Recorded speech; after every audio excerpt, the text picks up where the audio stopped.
When 9/11 hit, I was teaching at Amherst County High School. I remember sitting in class when the teachers came by and said, hey, I saw they just said a plane just flew into the World Trade Center.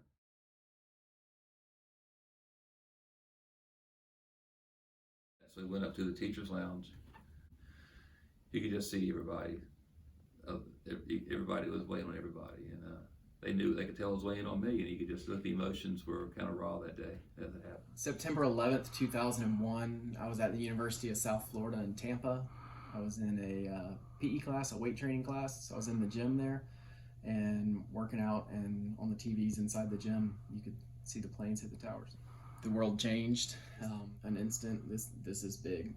This is probably the biggest thing in my lifetime to that point.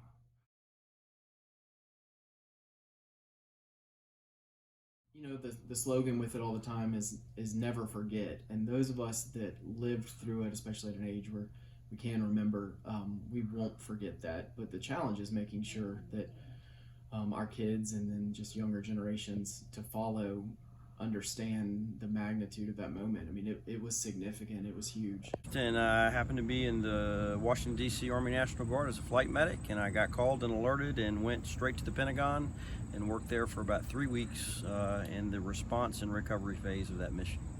To see the building destroyed that way was shocking, having been there as a kid and grew up around Northern Virginia. Flew in on a Black Hawk. It's tough. All the people that were hurt were already gone. I did the night shift, so I was really there to take care of the first responders as a flight medic. Affected, and also learned about the 343 firefighters we lost in New York City that same evening when I was at the Pentagon.